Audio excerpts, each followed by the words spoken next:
Coucou les filles, alors me revoici aujourd'hui pour une nouvelle vidéo comme j'ai l'habitude de le dire dans mes vidéos.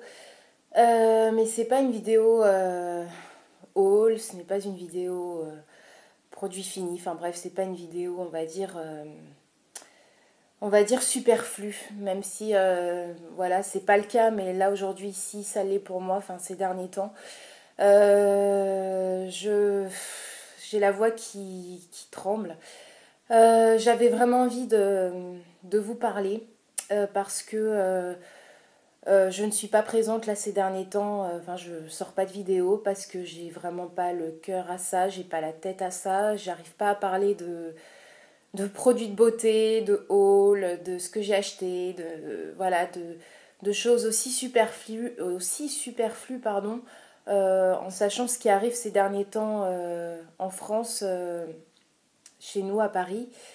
Certaines y arrivent, hein, franchement c'est tout à leur honneur, mais moi j'y arrive pas, je ne peux pas.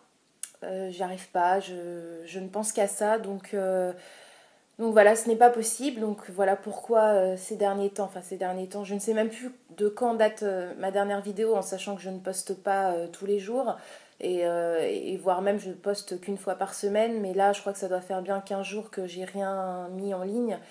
Euh, je suis triste. Je suis triste par ce qui se passe en ce moment. Je voulais vous en parler, je voulais un peu dégueuler tout ça en fait. Je voulais un peu gerber tout ça. C'est horrible à dire, là j'emploie des mots vraiment horribles, mais je crois que je vais être assez triste dans cette vidéo et malheureusement assez réaliste. J'ai besoin de dégueuler tout ça en fait. J'y arrive plus. J'arrive plus à garder, j'arrive pas à faire semblant, j'arrive pas. Donc j'avais besoin voilà, de vous parler, de vous expliquer un peu ce que je ressens par donc, les attentats qui s'est passé, je pense que tout le monde est au courant, qui se sont passés là depuis vendredi. Je suis dévastée. Franchement, je suis dévastée.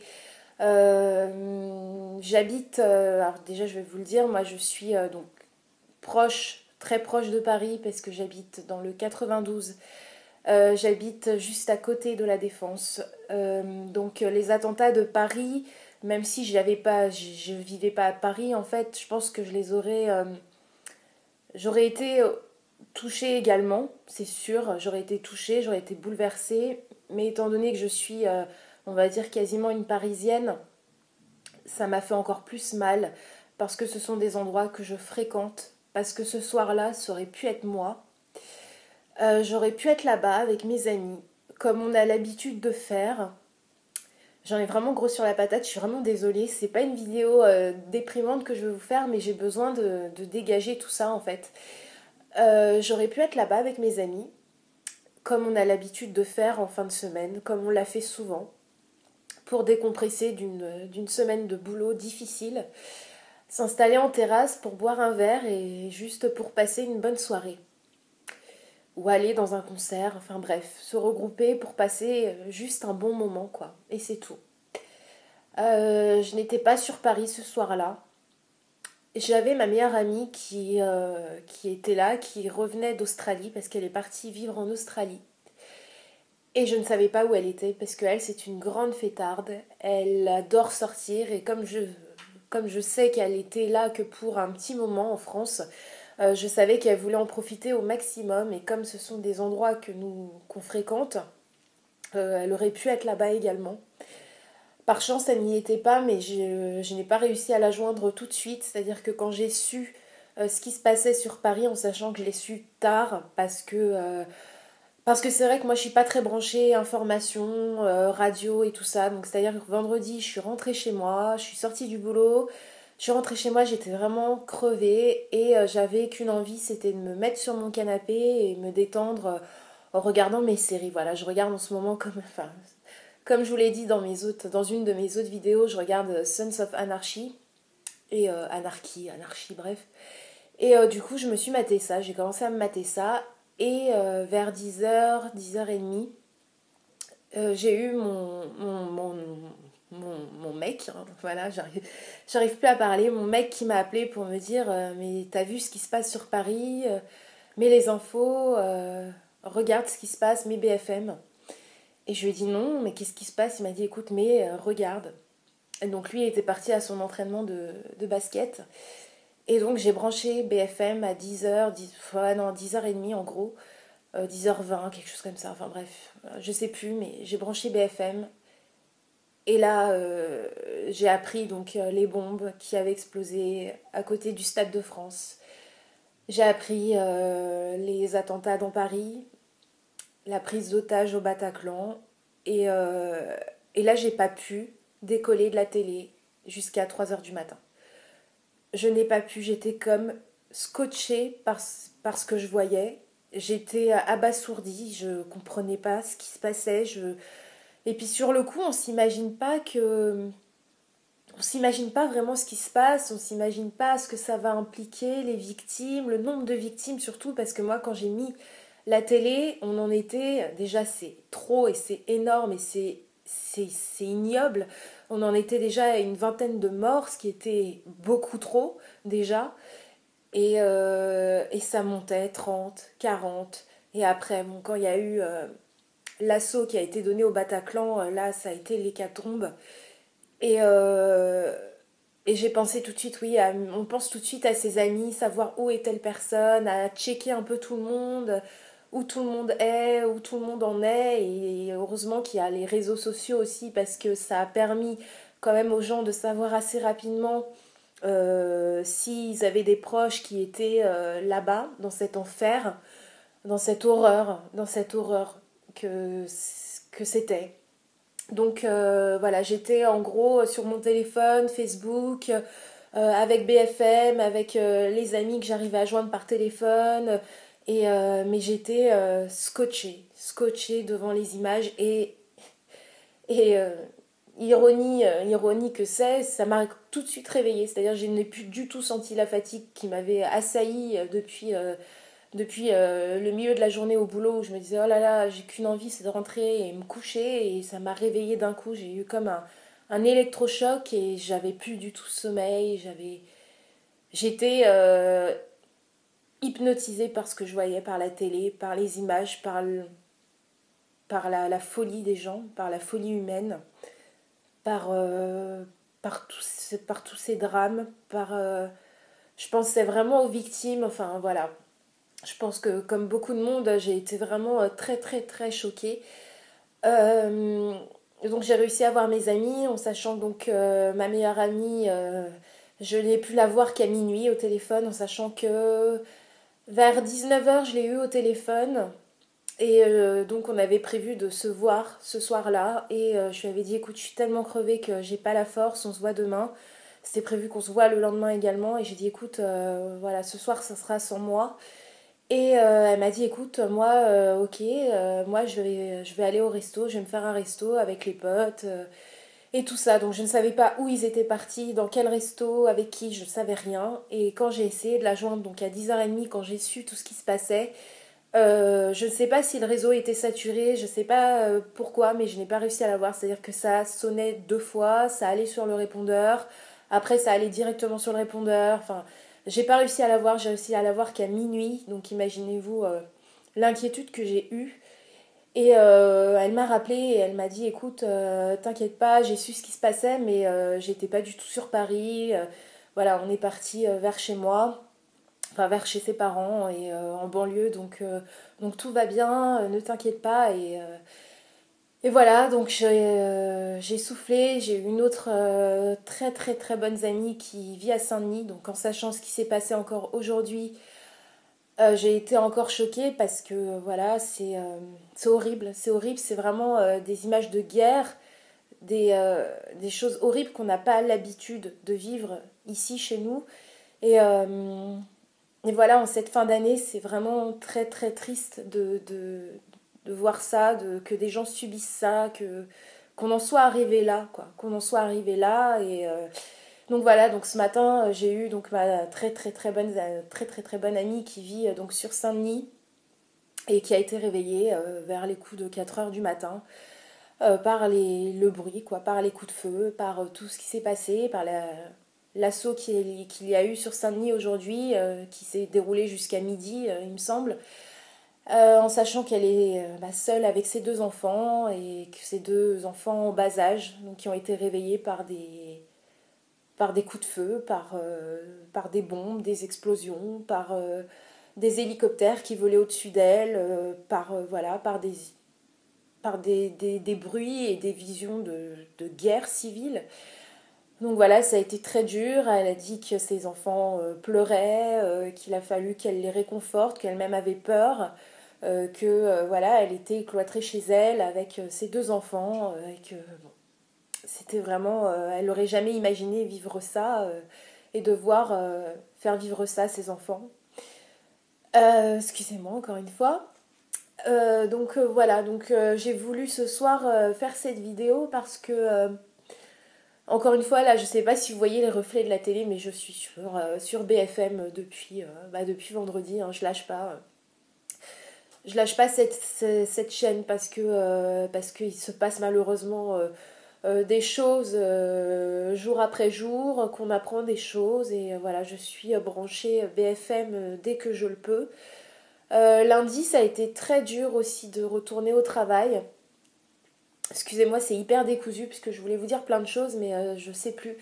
C'était hyper compliqué de retourner au travail, surtout qu'on savait pas quelles nouvelles on allait apprendre aussi, en sachant que bon, je vous livre un petit peu plus, je vais vous livrer un petit peu plus de ma vie sur moi. Je travaille dans une grande entreprise, donc je travaille à la BNP et je travaille à Nanterre. Et je savais pas vraiment quelles nouvelles on allait apprendre, s'il y avait eu des gens qui étaient tombés vendredi soir dans Paris, des collègues ou voilà. Et malheureusement, on a eu un collègue qui est tombé au Bataclan. Bon, c'était pas un collègue direct, hein, c'est un collègue que moi je ne connaissais pas, mais ça m'a encore plus touchée, encore plus mis en colère aussi un peu, enfin même beaucoup, quoi. Je suis en colère, je suis triste, je suis accablée, je suis même déprimée, je suis dégoûtée, j'ai plein de sentiments qui se bousculent, je sais plus trop, mais voilà, donc on a appris ça, mon conjoint également, quand il est parti à son boulot lundi, lui aussi bosse dans une assez grande boîte, il a appris qu'une jeune fille de 26 ans est tombée aussi au concert, dans la salle de concert. Et donc il y a eu cette minute de silence qu'on pouvait faire, on avait le choix de le faire à son bureau ou de descendre et de se rassembler tous en bas dans le hall de l'entreprise. Et moi j'ai voulu descendre parce que faire cette minute de silence seule dans son coin, pour moi ça n'avait pas d'intérêt. Je voulais voilà, sentir les gens autour de moi, sentir cette espèce de communion, cette espèce de ce recueillement, mais qu'on soit ensemble, unis. Euh, Face à ce drame, donc on est descendu, je suis descendue et j'ai fait cette minute de silence qui a été, j'allais dire magique, mais c'est vraiment pas le mot, qui a été très très très très touchante. C'est-à-dire vraiment un silence, tout s'est arrêté à midi dans une entreprise, voilà, enfin c'est le siège, hein, c'est fait partie du siège de la BNP. Donc c'est vraiment une grosse boîte où il y a beaucoup de monde dans ces immeubles. Dans nos bureaux, il y a énormément de monde et tout s'est arrêté, plus aucun bruit. Il n'y avait plus aucun mouvement et on était tous debout, figés. Le regard soit dans le vague, soit on regardait nos pieds, la tête baissée. Des gens se tenaient la main, enfin se serraient. C'était vraiment très très très fort. Donc la journée de lundi, franchement, j'étais au boulot, mais j'avais pas du tout la tête au boulot. J'ai eu du mal à faire mon travail, je le dis vraiment parce que j'étais pas là, quoi. J'étais pas là, on faisait des pauses régulièrement, on se parlait, on parlait de ce qu'on avait ressenti ce week-end, de comment on l'avait vécu, des proches, de ce qui s'était passé. Voilà, donc ça a été assez compliqué lundi, en sachant que voilà, c'est hyper décousu, je suis vraiment désolée. Mais donc le lendemain des attaques, donc on n'apprend pas tout de suite, hein, donc moi, comme je vous l'ai dit, je suis très proche de la défense. Et en fait, samedi, donc j'ai vu ma meilleure amie que je n'avais pas vue la veille parce qu'elle repartait en Australie, donc le lundi, enfin elle est repartie lundi soir. Donc on s'est vu, elle est venue à la maison, on s'est dit on sort pas, est-ce qu'il faut rester cloîtré, est-ce qu'il faut sortir et puis après un petit peu de réflexion, on a réfléchi, on en a parlé, on s'est dit on sort, voilà on sort, on va pas changer nos habitudes, même si on a peur. Moi, je vous le dis clairement, j'ai peur. Et je n'ai jamais ressenti ce sentiment. J'allais dire j'ai 31 ans, j'arrive pas. J'ai du mal à intégrer le fait que que j'ai eu 32 ans. J'ai 32 ans et je n'ai jamais ressenti ce sentiment-là d'insécurité. Je me suis jamais sentie en insécurité dans mon pays. Et là, c'est la première fois où je me sens pas en sécurité ici. Malgré qu'on avait peur toutes les deux, on est sorti samedi soir, on est parti à Neuilly. C'est un peu notre quartier aussi, notre fief, où on va, quand on veut pas aller très loin et qu'on veut voilà, sortir un petit peu, on va à Neuilly parce que voilà, c'est pas pour pas aller dans Paris, donc on est parti dans Neuilly, dans un bar dans lequel on va très très régulièrement. Et je sais pas si vous connaissez, enfin pour les filles qui ne sont pas de la région parisienne, elles ne connaîtront certainement pas, mais on n'était pas loin du restaurant chez Livio, donc c'est une petite rue piétonne dans Neuilly. Et chez Livio, c'est un restaurant italien qui est quand même assez connu, hein, même très connu, qui est très très très bon. Et voilà, on était vraiment juste à côté, pas très loin. Et samedi soir, c'est vrai qu'il n'y avait pas grand monde dans les rues, pas grand monde aux terrasses des bars, dans les restaurants, etc. Et en allant dans ce fameux bar, on passe devant chez Livio et on voit porte close. Et déjà, j'ai trouvé ça bizarre. Je me suis dit, tiens, c'est bizarre, chez Livio, c'est fermé samedi soir. Bon. Et en fait, il y avait un mot qui était accroché sur la porte en expliquant pourquoi ils étaient fermés. Donc ils étaient fermés parce que ils étaient sans nouvelles de deux personnes qui leur étaient chères. Et voilà, ils avaient décidé de fermer, donc sans citer de nom ou quoi. Et en fait, dimanche, donc le lendemain, j'ai appris que c'était les deux gérants du restaurant qui sont tombés au Bataclan, donc qui sont décédés.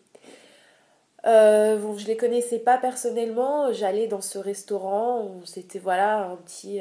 enfin, ça faisait partie de nos bonnes adresses, hein, voilà, quand on voulait bien manger, manger italien, ma meilleure amie donc, est italienne, et c'est un des rares restos qu'elle recommanderait, en sachant qu'elle est très difficile parce que voilà, c'est une italienne, donc les restos italiens, généralement, elle n'en est pas satisfaite, et là c'était un des rares dans lequel elle y allait les yeux fermés et dans lequel elle dégustait ses plats. Et voilà, ça faisait mais des années quoi. Je veux dire, moi je suis née dans ces environs-là, donc Neuilly, j'y vais depuis que j'ai 15 ans, 16 ans, donc voilà, hein, c'est nos repères, voilà, c'est connu pour nous, donc voilà, ça m'a fait encore quelque chose, ça a rajouté une couche là-dessus sur tout ce qui s'était passé. Donc voilà, c'est assez difficile. Franchement, c'est très difficile. Donc voilà, je sais qu'il faut qu'on soit fort, il faut qu'on continue à vivre, qu'on continue, qu'on n'ait pas peur, qu'on ne cède pas à la peur parce qu'ils auraient gagné. Ils auraient gagné si on a peur et qu'on change toute notre vie, qu'on reste cloîtré chez nous, voilà, qu'on devienne qu'on ne soit plus unis, c'est ce qu'ils veulent, donc c'est le but. Donc je fais en sorte voilà, de garder cette force-là et j'ai envie d'être proche des gens qui m'entourent, de continuer à vivre. Normalement, c'est vrai que c'est tout chaud, donc c'est dur à encaisser, je ne l'ai encore pas digéré et que voilà, vu ce qui s'est passé encore aujourd'hui, c'est compliqué. En plus, on a su que, bon, après, je sais pas si c'est des sources sûres, mais l'assaut qui a été donné ce matin à Saint-Denis, apparemment, les terroristes, hein, clairement, oui, les terroristes, je vois pas pourquoi je cherche un autre mot. Les terroristes avaient prévu de faire quelque chose sur la défense. Donc, moi, vraiment, je vous dis, je suis à 5 minutes de la défense à pied, hein. Donc, la défense, c'est pareil, c'est chez moi, en gros. Donc, Donc voilà, c'est très très dur. Euh, je voulais vous en parler, ouais, parce que j'en ai besoin, ça me fait du bien. Je sens que le sac se vide un petit peu. Je me sens un petit peu moins lourde, un petit peu moins compressée là-dedans. Tout est comprimé, tout est enfoui, tout est lourd, quoi. Donc ça me fait un petit peu de bien de vous parler. Je suis vraiment désolée parce que c'est vraiment pas gai. Cette vidéo est vraiment pas gaie. Donc, mais bon, j'avais envie de la faire, j'avais besoin de la faire. Et voilà, donc c'était pour vous donner un petit peu mon ressenti, mon état d'esprit en ce moment. Donc c'est dur, c'est vraiment très dur. Toutes mes pensées vont aux familles des victimes, aux victimes. Voilà, toutes ces personnes qui sont sorties vendredi soir sur Paris, juste dans le but de passer une bonne soirée, quoi. Et puis voilà, ça s'est fini dramatiquement. C'est pas normal. On devrait pas vivre ça en 2015. On devrait pas sortir, boire un verre et se faire massacrer, quoi. Ça devrait pas être le cas. Ça devrait juste être de la fiction, quoi. Et non, il y a des mecs qui prennent une bagnole et qui prennent des armes de guerre et qui vont shooter tout le monde, quoi. Je comprends pas. Je suis je suis outrée, quoi. Je comprends pas. Je pourrais jamais, excusez-moi, jamais comprendre ça. C'est pas possible. C'est des robots. Je comprends pas comment ces gens-là sont faits. Qu'est-ce qu'on leur a mis dans la tête pour qu'ils arrivent à faire des actes pareils, quoi. Je comprends pas, je comprends pas. Donc on a l'impression qu'ils sont télécommandés ces gens, quoi, que c'est pas des humains et que c'est des robots et qu'il y a des gens qui les manipulent de loin. Mais en gros c'est vrai, c'est ce qui se passe, c'est la réalité. Ces gens-là sont manipulés, on leur fait croire des choses, ils sont endoctrinés, j'arrive même plus à parler, endoctrinés, bref vous m'aurez compris. Ils sont complètement, c'est un lavage de cerveau qu'on leur fait. Et malheureusement, voilà ce qu'ils sont amenés à faire quand on voit qu'il y en avait certains qui avaient 20 ans, 21 ans, que là aujourd'hui il y a une femme, une jeune femme qui s'est fait sauter pourquoi,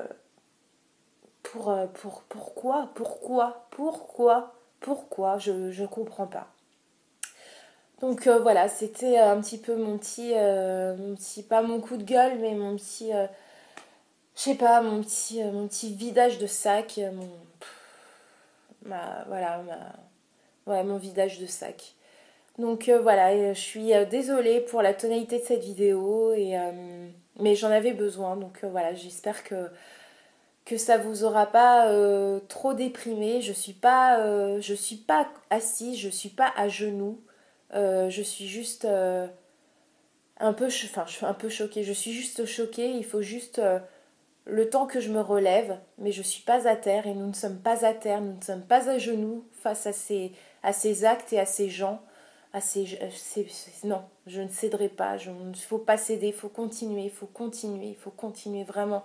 Je le répète parce que j'y crois, il faut continuer. C'est pas possible, on peut pas les laisser gagner, c'est pas possible. Donc voilà, ils sont tellement peu face à nous, on est beaucoup, beaucoup, beaucoup, beaucoup plus qu'eux, bien heureusement, heureusement d'ailleurs. Mais voilà, ils ne gagneront pas parce que c'est une infime, une minuscule partie de la population, de gens dans le monde qui pensent ça et ils vaincront pas. On est beaucoup plus fort qu'eux, on est plus nombreux et on ne se laissera pas faire. Voilà. Donc voilà, écoutez, j'espère que vous tout va bien, que voilà les événements qui se sont passés dernièrement ne vous ont pas touché, n'ont pas touché vos proches, votre famille. Voilà, que vous n'êtes pas trop démoralisé, que vous n'avez pas trop peur. Voilà, il faut avoir peur bien sûr parce qu'il ne faut pas être complètement inconscient, mais je pense il faut être plus fort que ça et il faut surtout, surtout ne pas céder, ne pas lâcher, ne rien lâcher. Moi voilà, je lâcherai rien, je continuerai ma vie. Il faut continuer quoi. On n'a pas le choix. De toute façon, on n'a pas le choix pour nos enfants, pour, euh, pour, les, le monde qu'on va laisser aux générations futures. On n'a pas le choix. Il faut qu'on fasse le combat, il faut qu'on combatte, faut rien qu'on lâche quoi. On doit rien lâcher. Donc Donc voilà, je vous laisse. Encore une fois, désolée pour les filles qui trouveront ça hyper déprimant. Donc je sais pas, enfin voilà, je sais pas quoi dire, mais moi j'avais besoin de faire cette vidéo. Donc voilà, j'espère que ça va, surtout pour vous. Je vous dis courage, mais soyez prudente. Mais voilà, continuez à vivre le plus normalement possible. Je sais pas ce qui va se passer par la suite, je sais pas ouais, comment les choses vont se dérouler, comment on va finir l'année parce que on l'a mal commencé cette année 2015 et je pense qu'on va pas la finir dans la joie non plus, la preuve en est là. Donc je sais pas encore, il nous reste encore du temps avant la fin de cette année, je sais pas comment tout ça va évoluer, mais en tout cas, voilà, il faut qu'on reste unis, surtout unis, parce que c'est ce ils veulent nous diviser. Il faut qu'on reste unis, ensemble, debout, pour continuer et pour ne pas laisser le terrorisme, pardon, vaincre et gagner sur nous. C'est pas possible. Non, non, ils ne gagneront pas. Je suis pas d'accord. Voilà, je ferai tout. Moi, je lâcherai pas et voilà. Bah, écoutez, je vous laisse. Ça fait 26 minutes. Je suis vraiment désolée. Elle est hyper longue cette vidéo. Je vous laisse et plein de courage. Je vous embrasse très fort et je vous dis à bientôt, comme j'ai l'habitude de conclure, pour une prochaine vidéo. Bisous.